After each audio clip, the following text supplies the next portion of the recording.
Le dimanche, sur la foire de Châlons, que ce soit entre amis ou en famille, c'est un peu comme à la maison, c'est souvent repas de famille. Allons-y, en avant. On le rompt. Oh, attention, hein, un saucisson qui se rompt. Bastien, qu'est-ce qu'on en pense? Vraiment très bon. Très bon? Ah ouais. Très bon. Alors ce qu'on va faire, on va aller voir ailleurs, je vais vous faire goûter un truc exceptionnel. Attention, ce n'est plus du saucisson, c'est du vin. Mais du vin d'exception. Vous êtes prêts? Vous me suivez? Allez, on y va.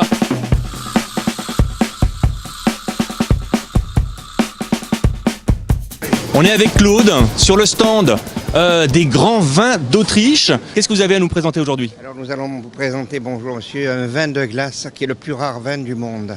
Le vin de glace, vous connaissez? Moi personnellement non. Oui. Quoi oui? J'ai entendu parler, ouais. Essentiellement, on les cueille essentiellement en Autriche, dans le Burgenland, à la frontière hongroise, entre moins 6 et moins 12 degrés en une seule nuit. Mais ce n'est pas toutes les années qu'on peut faire ça malheureusement, surtout avec le réchauffement de la planète.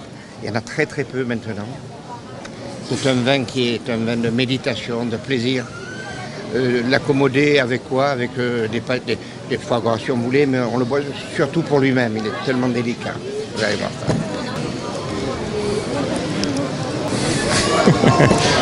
Allez-y, je vous en prie. Il sent bon. Valérie. Ouais, très bon. Alors, est-ce que c'est un vin qui se boit très frais? Oui, de préférence. Pas glacé, mais frais. Donc il reste confit par le froid.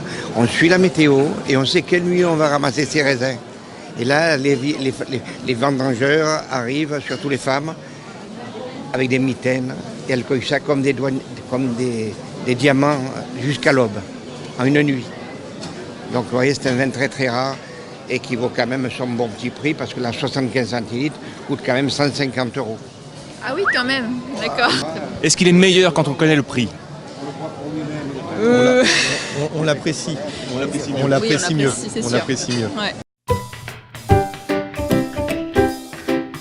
Après ce succulent vin de glace, moi je vous propose d'aller voir le stand des maîtres restaurateurs de France, puis voir un petit peu ce qu'ils nous préparent pour le dîner. On y va. Nous sommes avec Eric, qui est maître restaurateur, je suppose. Je suis maître restaurateur à Dijon. Je suis président Bourgogne des maîtres et restaurateurs de France. Et je suis également, j'ai la dure tâche d'être le président national des restaurateurs de France. Alors moi j'ai qu'un mot à dire, respect déjà. Alors, je sais pas, mais ça m'occupe un petit peu. Donc aujourd'hui, je savais pas quoi faire. J'ai vu de la lumière. Moi, je suis monté jusqu'à chez vous. Il y a toujours de la lumière à Châlons dans tous les cas, sauf quand il pleut. Ça n'arrive jamais. Qu'est-ce que vous nous avez préparé ici de bon? Alors, on a essayé d'avoir quelques touches un peu bourguignonnes, hein, parce qu'on est un peu chauvin en Bourgogne aussi, comme chez vous d'ailleurs. Et on a réalisé, on va réaliser donc des raviolis croustillantes d'escargot au beurre d'ail. Et je vais attaquer dans quelques instants des foie gras poêlés, pommes, poires, cassis de Dijon et en crumble. Voilà. Je repasse en combien de temps? Dans 3 minutes. Eh ben on reste là, c'est parti. Est-ce qu'on peut goûter déjà cette petite chose? Bien sûr. Bon, pour les âmes sensibles, attention, c'est parti.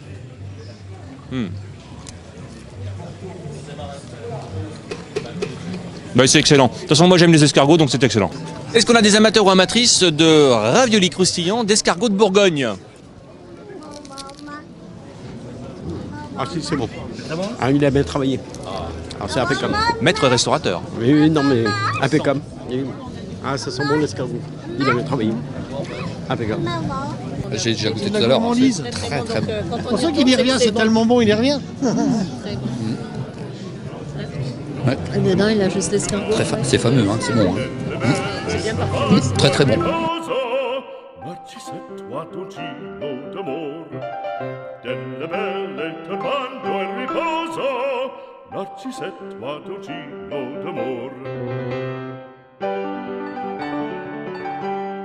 Non più vorrei questi bei panacchini, quel cappello leggero galante, quella chioma, quell'aria brillante, quel vermiglio d'onesco color, quel vermiglio d'onesco color.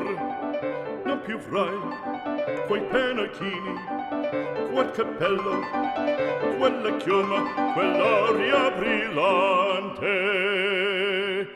Merci. Allez, je m'y mets aussi. Hein. Allez, tenez, je vous Hop. passe. Attention. Sur place, attends, Martine. Alors voilà, on y est. C'est la ruée. Ça sent bon, ça a l'air très bon. Hop. Donc à l'assiette, voilà. Bon. Je suis désolé, hein. C'est vraiment très bon.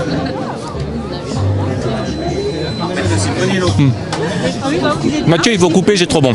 Bon, on y va, on enchaîne, parce qu'il y a d'autres choses à voir. Eric, merci, c'est excellent. Vous en pensez quoi? Encore dégusté. Très bon. Très bon. Excellent, excellent. En plus, sur le petit tout, c'est Très, très bon. bien, très bon. Merci. Alors, après cette excellente dégustation avec les maîtres restaurateurs de France, je vous propose de prendre un petit dessert. On a trouvé sur la foire quelque chose d'assez étrange, assez sympathique, de très très bon dans tous les cas. On y va. Venez voir, je vais vous présenter non seulement John. John, bonjour, la caméra est là, attention. Alors, vous avez sur votre stand un produit un peu particulier. De quoi s'agit-il? Le canarien. C'est noix de coco et banane. Noix de coco et banane fraîche, on cuit ça sur place avec un petit peu de sucre. Et voilà, ça sort. Ça sonne, c'est cuit. Première cuisson. Ah, il y a donc plusieurs cuissons. Cuisson une fois devant, une fois derrière. On retourne, on remet au four. Environ 200 degrés. Ah, je l'avais vu. Ça, c'est le produit à la sortie du four. On attend qu'il ait refroidi. On peut le manger chaud ou froid, il n'y a pas de souci. Est-ce que vous êtes prête à goûter le produit phare de John?